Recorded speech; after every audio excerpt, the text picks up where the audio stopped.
Hey there, Papa's Posse. Don't forget about that QR code. Take you to my eBay, YouTube, and Instagram page. Well, welcome back to the channel there, Papa's Posse. Once again, it's time for Papa's Comic Books, Coffee, and more. Welcome back to the channel, Papa's Posse. It's Papa's Comic Books, Coffee, and more. And today we have Alpha Flight, #1. This book was $1 back in 1983. The first dynamic double-sized issue. It's going to be a long read.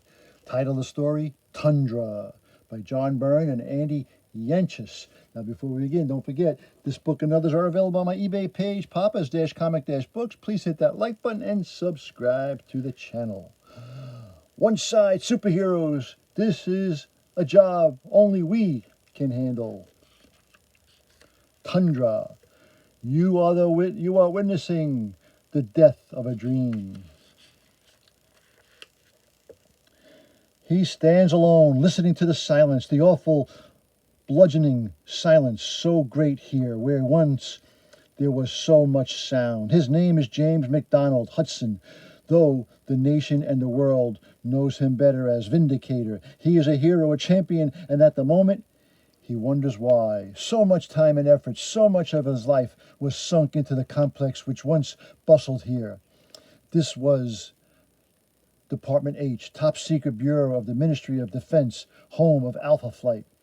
And it has all been ended so quickly. It is only 2 weeks ago that 3 of Alpha and 2 of America's X-Men met in the woods of northern Quebec, there to battle a murdering monster called Wendigo. It has been a terrible, savage conflict, a mystical beast almost impossible to subdue. In the end, they had triumphed.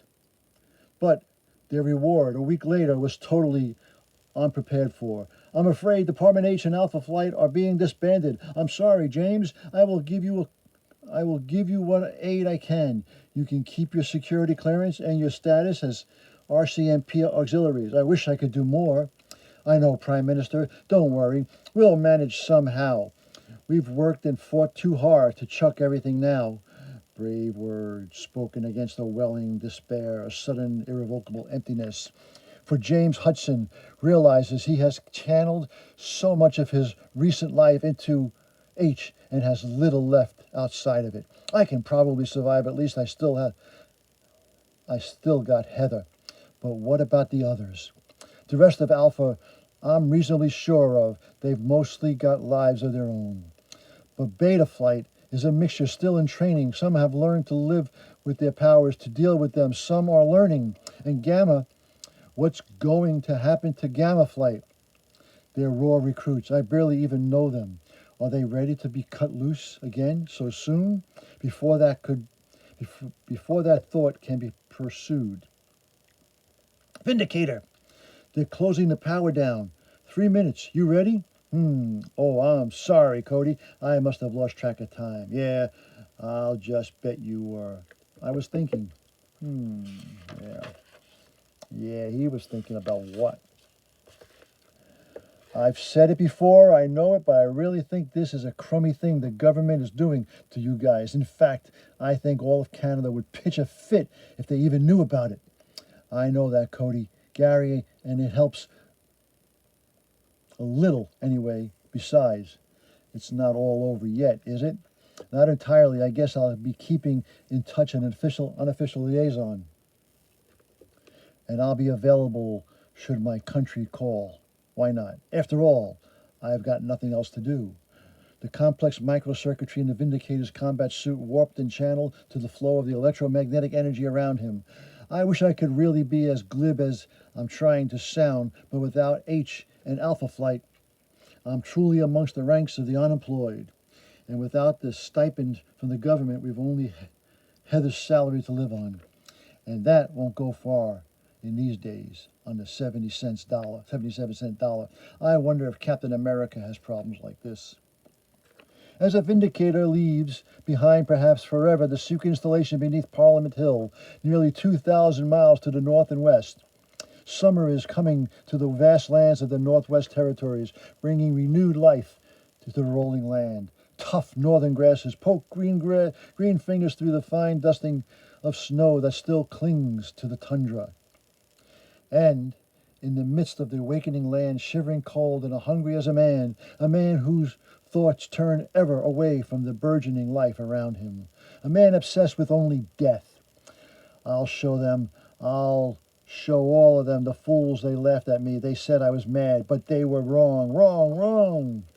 He struggled stiffly to his feet, emaciated, near starving. As he limps away from the Spartan camp, 1 foot trails a furrow in the snowy topsoil. A shallow thing, not enough to last a single windy day. But as the furrow lengthens, to even the most casual observer, the random stagger would begin to take on a pattern, a shape. A rough outline grows. Until that part of the task completed, he scrambles back to camp. Where is it?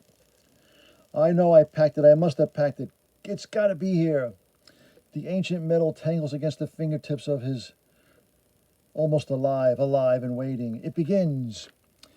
And far to the south and west, on the scarce reserve just outside Calgary, Alberta, in the quiet office of Dr. Michael Two Youngmen, MD, that piece is about to be disrupted. Grandfather, the call is about to subtle. The call is most subtle, the barest pressure within his mind.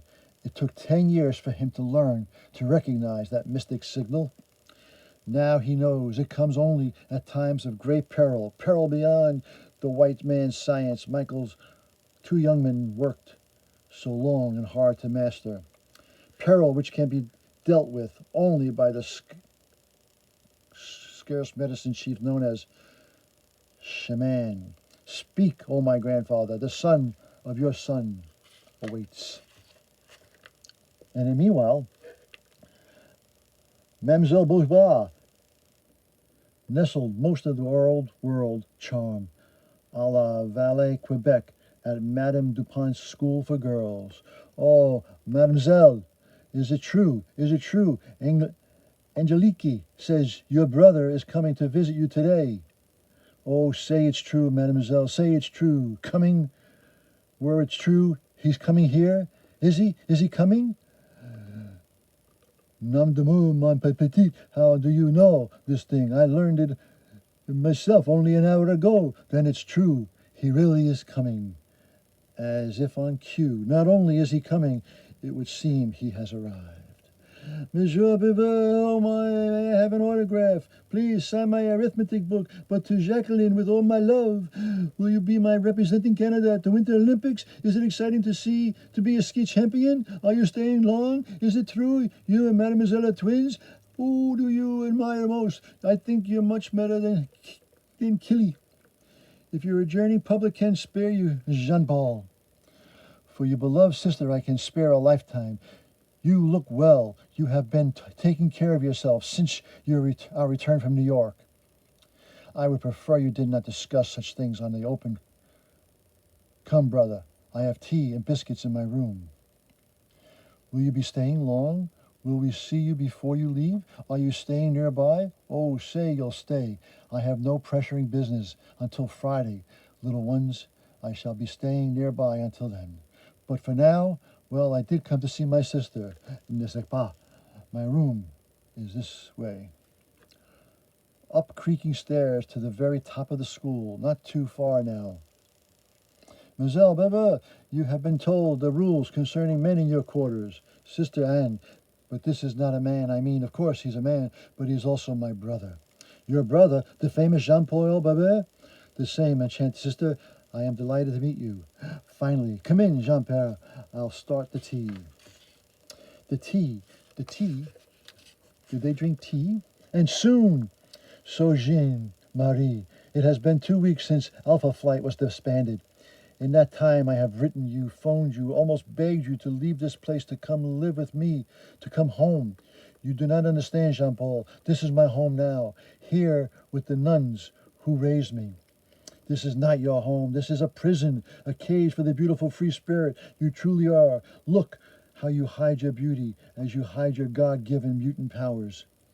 Do not speak blasphemy, my brother. Is it better to use my powers as you do to advance my worldly self? That again, yes, I have used my powers, yes, them to make myself a champion, and why not? Should a strong man not use his strength and genius, hide away his mind? It is wrong. It is cheating, and you know so. Cheating? Who is cheating here, sister? To cheat is to hide the truth. Who does that if it is not you, with your ridiculous prissy clothes, the glasses you barely need for reading? Jean-Paul. Sister, listen to me. There is no love in my heart for James Hudson, but he reunited us, and he set Aurora free. Do not deny her. Deny her? I hate her. She is a devil and a foul imp who uses me. She is perverse. She is not. Why do you tear at my heart this way, Aurora? Is your true self, your true face, as North Star is mine? Look at yourself. That is Aurora. That is someone else. That is you. Jean-Marie protests her tiny feeble things before her brother's rage, and deep within her heart of hearts, she knows he acts out of his great love for her. And what is worse, she knows his words are true. No, please, no. Jean-Marie! Sacre bleu! She wilts away like a dead thing. Have I pushed her too far? Dear sister, I would wish you no harm in all the world, but what could be greater harm than that which you do yourself? Curse James Hudson, that he should bring us back together, only that we may forever battle each other. And curse the government for the closing down Department H, for though I hate my place within Alpha Flight, I fear my dear sister can have no real life without them. West again to Ottawa, the nation's capital, specifically that address, where a pleasant little flat upstairs Heather McNeil Hudson is taking advantage of a rare day off. Sorry to have neglected you for so long, guys. Busy. Mac. His uncharacteristically open entrance tells her almost as much as the grim visage she senses behind the mask. Something tells me your last day on the Hill was less than what could have been. You might say that the Prime Minister didn't even bother to come and bid me adieu. Well, I didn't vote for him. Why didn't you park your carcasses and all? I'll make you... Well, I didn't vote for him. Why don't you park your carcass and I'll vote, and I'll make you a nice hot cup of tea and rub your back or something.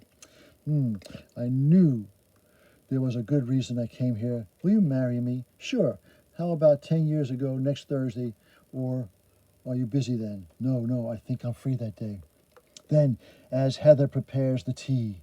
Oh, drat. Hello. Oh, hello, Gray. Yes. He's here. What? No, we don't have it on. No. Yes, I'll tell him. Hang on a minute.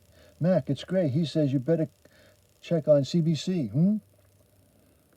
I must be missing his favorite, live from the Resolute Bay, which scientists have confirmed that not simply a manifestation of the Northern Lights. Mac, what in the world?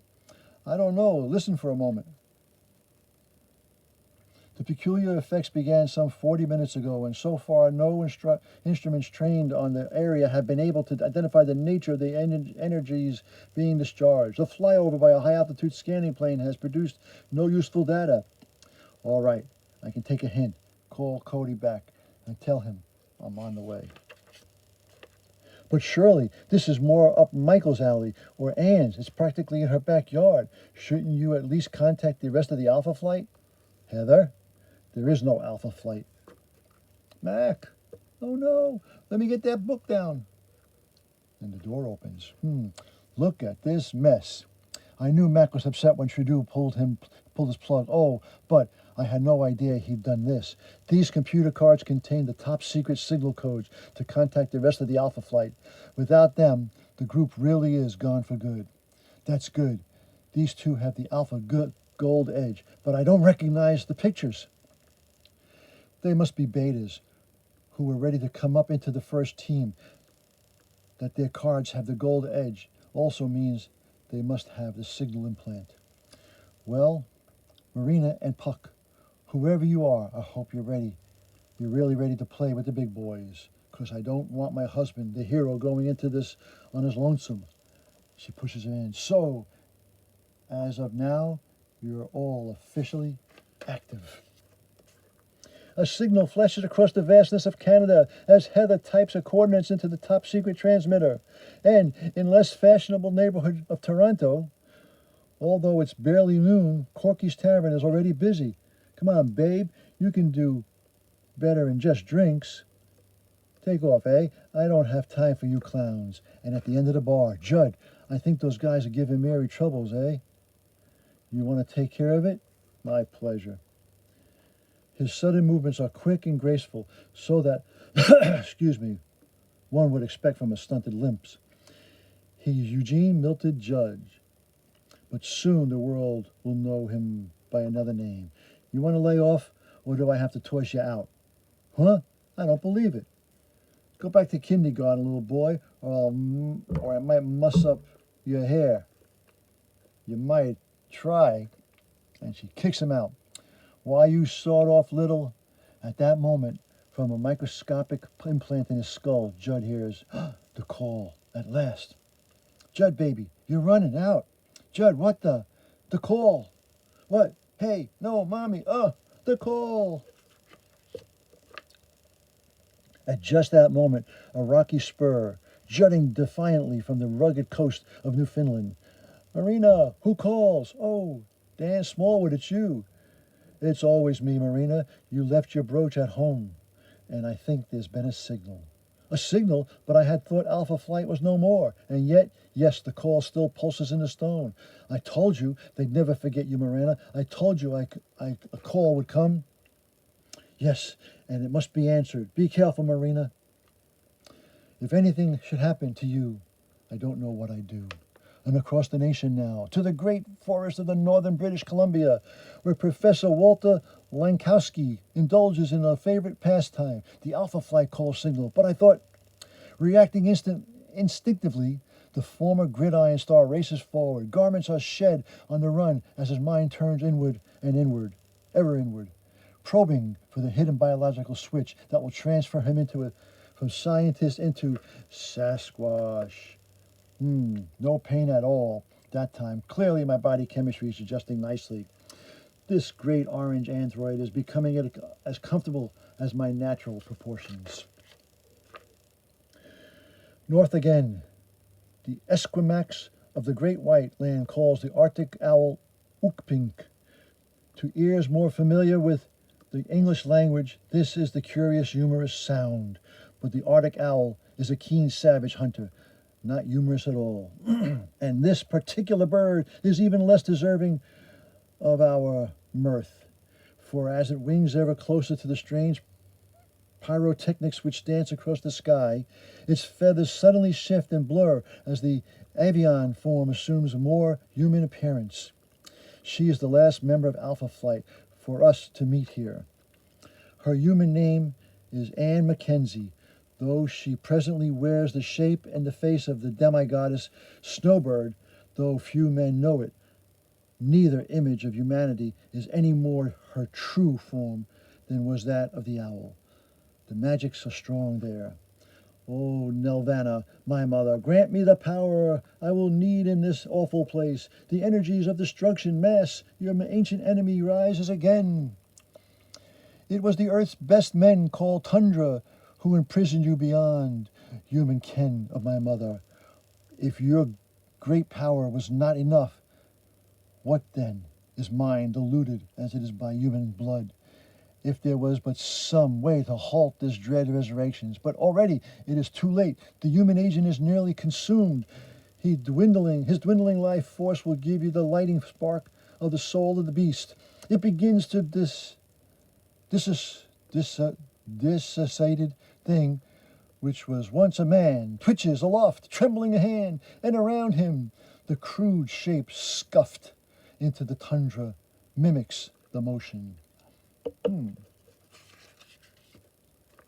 beast rises, I live, my limbs grow strong, the land bears its hidden power unto my body. I am tundra, and I am death of all that lives, the final doom of all my ancient enemies. Fear me, land of the north, your last days now walk again.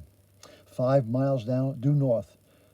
Weather, ship Tango Delta 9 moves cautiously through the spring ice breakup. Blowed if you know blowed if I know what it is, skipper. It showed about a minute and a half ago.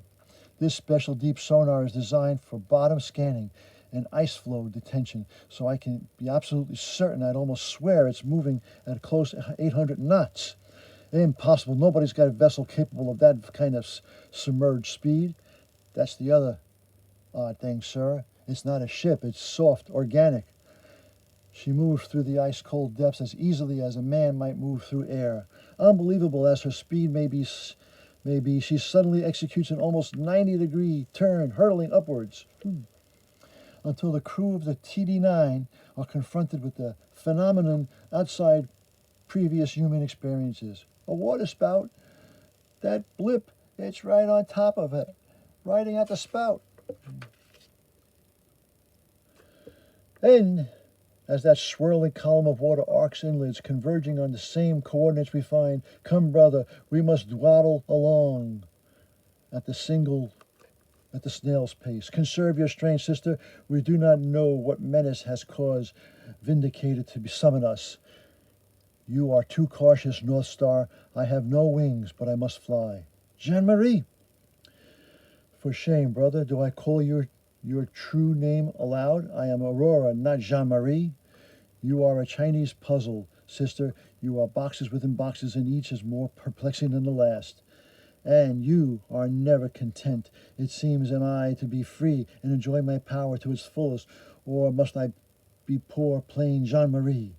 Is there no happy medium, Aurora? North Star and Jean-Paul are one and the same. Why must Aurora and Jean-Marie treat each other as strangers? Perhaps because it pleases us to do so. Catch me if you can, brother. I could do so easily, sister. You can fly longer, but not faster. But what am I to do about you? I fear you may be quite mad. Just then, at Mansfield Air Base, 20 miles north of Toronto. What the heck are you supposed to be? Hey, you. Out of the way, eh? I'm with Alpha Flight, and I'm on a number one priority call. Alpha Flight, short stuff. I've seen pictures of Alpha, and I'm glad you weren't in the group. Maybe you didn't hear me. Hey, now listen up, soldier boy. I'm called Puck. Puck, Puck. What kind of name is that for a super guy? You want in, Tuffy? You go get written clearance. Otherwise, back off. Blast, I could bust in easily, but I'd bring the whole base down on my ears. But I gotta find a plane. I gotta. Stupid little. Meanwhile, forgive me my fears, mother. I am true and only daughter and must master them. The beast must be stopped within 20 minutes before his powers fully awaken, or he will never be stopped at all. Hear me, Tundra. Hear now the voice of your sworn enemy. The language comes more easily to her lips than English, yet it is a tongue she has never used before, a tongue unheard on earth 1,000 years. Hear me, corrupter, despoiler of the earth's spirit. This land is mine. Defend it. Defend, you shall not have it. Who dare speak thus to me? Insignificant gnat, how dare you? Wait, I see beyond your mortal disguise. The blood of my ancient enemy pulses in your veins. Let it then be drained away. With startling speed, the massive arm swings up, and mosquitoes. It is true then, Tundra has power over the creatures of the north. I dare not use my transmorphic powers. At that moment, great Scott, what on earth is this monstrosity? It looks as if it's made from the land itself. And yes, that snowbird in the midst of the swirling black cloud. I'm not sure how she got here, but she definitely looks like she needs help. And my localized electromagnetic control should be just the ticket. A plasma funnel. Vindicator, another presumptuous mortal. I sense you have not the female's link with the gods. Your death will be a simple thing indeed. Holy, It's hurling the rocks and earth of its own body. And as Vindicator's force field pulverizes the earth in projectiles, it is even worse than I feared. The best is known to me, spoken of in dark legends, legends of unspeakable evil that surround its very name. Tundra, it is a Sarsi medicine chief who speaks now to you. Mine is the power to reason with the mortal mind within you. Fool, Tundra is beyond human weakness and frailty. Now my strength is my own and grows with every passing moment. The great foot rises. The beast speaks true. The spirit of the mortal who must have started this is gone. What a tiny shriveled thing it must have been, so soon to have relinquished control. Tundra alone remains above. Obviously, reason isn't going to work against this monster shaman. Let's see if one of my electromagnetic zaps will slow it down. Science meets sorcery with spectacular results. The beast screams, and the land echoes in agony. For 100 miles around, the terrain heaves the tears. Vindicator, no Tundra is one with the land. Use technological forces against him, and you may shatter all Canada. What? But if he's that powerful, how are we going to stop him? Stop me? You cannot stop me, puny mortals. I am the power of the land itself. My strength is of the rock and soil, the mountains and the thundering rivers. My life is of the trees and grasses, the breasts of all the north. As if to demonstrate the terrible truth of its words, the monster turns. The earth trembles beneath its footfalls as each stride consumes thousands of yards, and as it walks, Tundra grows. Then, almost too small to be noticed by the behemoth, a Canadian Armed Forces helicopter moves closer. Excuse me. And disgorges a very special passenger. Sasquatch has arrived. At last, something big enough to really test my strength. Tundra barely feels the impact of a ton of orange furried muscle. But as Sasquatch tears into the earth beast with all the Hulk strength, he quickly moves from an annoyance to an actual threat. To an actual threat. Let's see. Enough for Tundra to react. Huh? I didn't even see that swing coming. How can something so big move so fast? And speaking of fast, North Star, that was Sasquatch. Forget about him, sister. If he survives, he survives. If not, for now it is our turn to act. Faster and faster, the siblings swirl about the earth blast. And it's working. North Star, it's working. No, it's no good. It'll take forever to wear him away until like that. No, James, wait. They have the right idea. The forces of natural erosion are all that can work against Tundra now. Then act swiftly, shaman, before the beast can protect himself. A handful of mystic powders arc from the medicine chief's end. Above the monster fluffy white clouds darken and grow angry. Then, no. Sapristi, the rain is washing the creature away.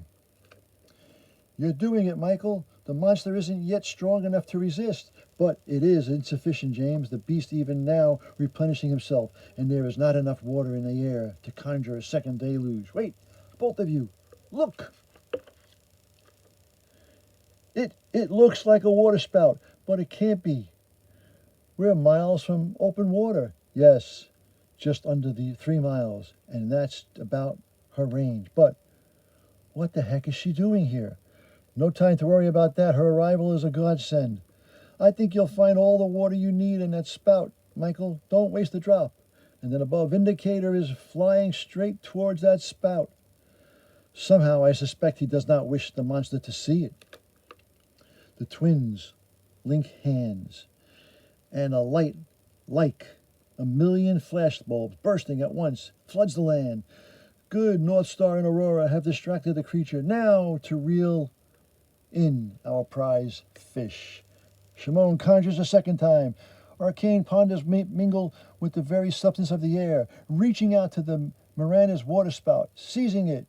And then, when the end comes, it comes quickly. Did they get Tundra? As suddenly as he was created, Tundra is gone and airy peace settles slowly across the land. Where the monsters stood, a small salt lake slowly seeps into the ground.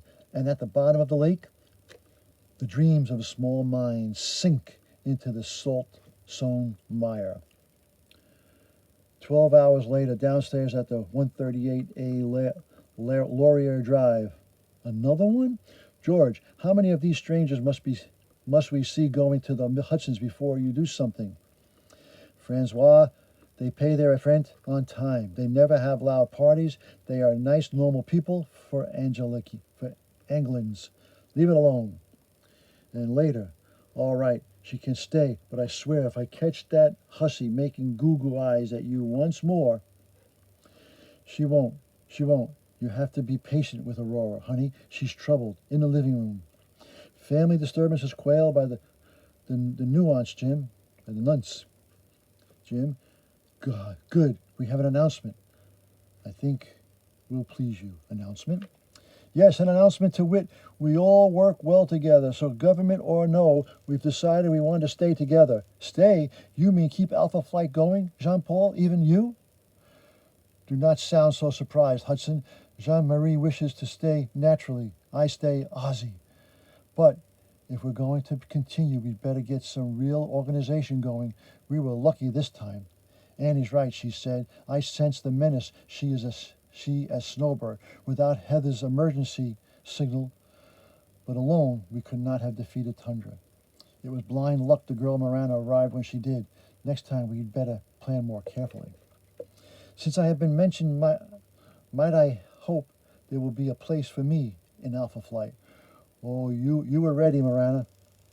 I'd say there'll always be room for you, but not in Alpha Flight. Surely, if you're going to be independents, shouldn't you have a new group name, like the Avengers or something? Good point. With no more Beta and Gamma flights, calling ourselves Alpha makes no sense. Unfortunately, our American cousins seem to have sewn up all the good. Excuse me. Yes, what can I, Down here. Uh-oh. Judd, don't tell me you got Heather's call too. Why not, eh? I was ready for the first team, wasn't I? True enough. Friend, come on in and meet the rest of the gang. New name. Hey, I busted my buns to be in Alpha Flight. I want to be Alpha Flight. Relax, short, bald, and nasty. Alpha Flight sounds good to me, too. And we can always use a mascot. Mascot? Why, you overgrown... Judd, wait. No, not here. Crash, fight. Oh, Lord, suddenly I don't know if this is such a great idea. Whew. And that was Alpha Flight number 1. $1 from 1983. I hope you enjoyed that little reading. And don't forget, this book and others are available on my eBay page, Papa's-Comic-Books. And please hit that like button. And as Papa and the whole Alpha Flight team always say... That was easy. Until next time, Papa is out.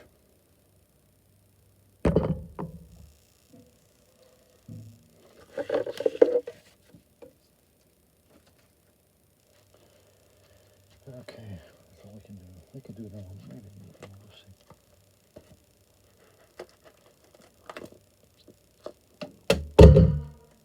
see. BC. 1, 2, 3. Baby, you and me.